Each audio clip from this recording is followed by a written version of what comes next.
साथीहरू तपाईहरुलाई फेरि पनि स्वागत छ मेरो च्यानल ट्र्याकमा। आज हामी CSS मा रिलेटिभ प्रोपर्टी भनेको के हो त्यसको बारेमा कुरा गर्ने छौं। सुरुमा म एउटा यहाँ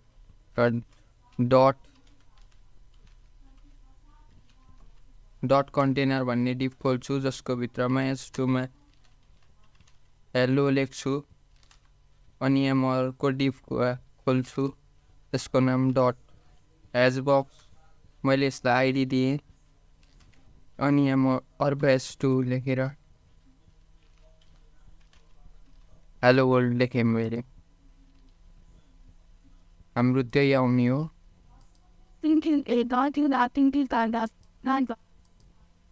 यहाँ स्टाइल हामीले युज गरेका छैन। हेलो वर्ल्ड यही आएको छ। अब यहाँ म स्टाइल गर्छु हाम्रो कन्टेनरलाई।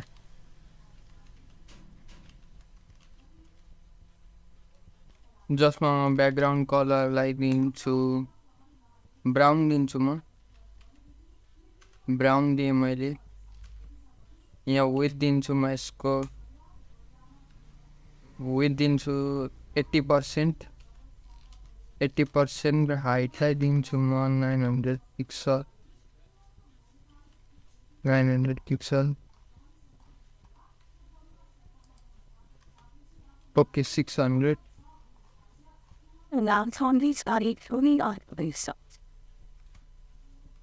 रिनाइदिउ यतिको हुँदा केही हुँदैन। अब हामीले यहाँ सिलेक्ट गर्नुपर्ने हुन्छ हैज बक्स थियो हाम्रो आईडी को नाम, जसको म ब्याकग्राउन्ड कलरलाई दिन्छु ग्रीन दिएँ मैले। हाइट दिन्छु म यसको हाइट 90 पिक्सल। विथ पनि म दिन्छु 90 पिक्सल। यहाँनिर एउटा आइसकेको छ हाम्रो हेलो वर्ल्ड भनेर। यहाँ बिचमा एउटा डिभको बक्स आएको छ।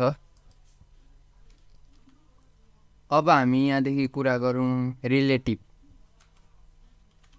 यसको। त्यतिकै म यसलाई बक्सलाई बटममा लान्छु। बटममा म लान्छु 40 पिक्सल बटममा लान्छु म यसलाई। त्यतिकै यो बटमपट्टि छोडिएन। तर म यसको पोजिसनलाई रिलेटिभ दिएँ भने यहाँनिर बटममा 40 पिक्सल छोडिएको छ। यहाँनिर थियो र हाम्रो हेलोको टेक्स्टलाई यसले हटाइदिएको छ।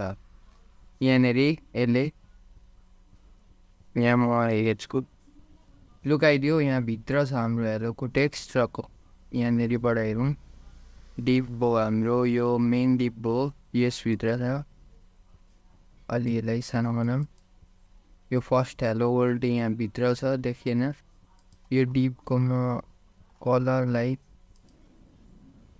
हटाउने हो भने यहाँनिर हेलो देखेको छ। यसले चाहिँ यो डिभलाई नि हेलो लेखेको कन्टेन्टलाई नि क्लोज हान्दियो, यसले छोपिदियो। अझै बुझ्नको लागि म यसलाई पनि यहाँनिर अर्को एउटा दिन्छु। यसको म आईडीलाई सेलेक्ट गरेर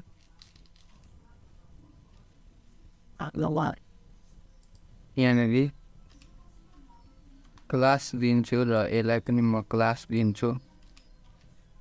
क्लासले अब हाम्रो यहाँनिर डट लेख्नुपर्ने हुन्छ डट बक्स, जसले गर्दा हाम्रो क्लास सेलेक्ट हुन्छ।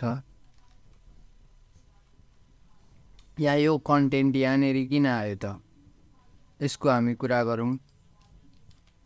हामीले यहाँनिर दुईटै बक्सलाई सेलेक्ट गरेर डट भयो एउटै क्लास दिएपछि दुईटै सेलेक्ट भएपछि यति नै स्पेस बटममा 40 पिक्सल यसले पनि छोड्यो र यसले पनि छोड्यो। बटमबाट 40 पिक्सल यति हाम्रो 40 पिक्सल हुन्छ। त्यसैले यो यहाँनिर पुग्यो र यो यहीँनिर छ यो। अब यसलाई अलि राइटबाट दिउँ हामी। राइट कति दिने त राइट दिउँ 30% पिक्सल। राइट हामीले 30 पिक्सल दिउँ। सरी लेफ्टमा 30 पिक्सल यहाँनिर सरेको छ। यो पनि सँगै सर हो, एउटै क्लास भएकाले। अब यसलाई अलि एडजस्ट गर्नु पऱ्यो। यो 0लाई म हटाइदिन्छु। के भयो, यहाँ ठाउँमा आयो, यो 4 पिक्सल। यसलाई होइन म बटममा 0 गरिदिन्छु। यहाँनिर ठ्याक्क सेट भयो। यो हेलोको साइज हो, यो हेलोको H2 साइज।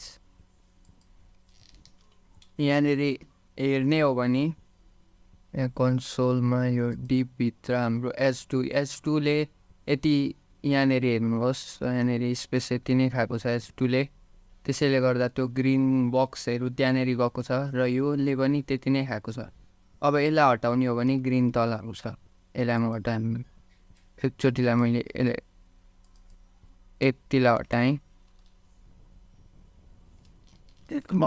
यसको लागि हामीले यो अहिले भर्खर यो हामीले हेलो यसलाई यहाँनिर लिएर राख्यो भने के हुन्छ, यो तल झरेको छ र यिनीहरूको कन्टेन्ट यति नै छ। यहाँनिरबाट यसको पनि हेर्न सक्यो, यो हेलोको यति छ र वर्ल्डको यति छ। त्यसको तल हाम्रो रिलेटिभ भएकाले यो तल झरेको छ। आजको भिडियोमा यति नै। अर्को भिडियोमा हामी पोजिसन एब्सोल्युटको कुरा गर्नेछौँ। आजको लागि बाइ बाइ।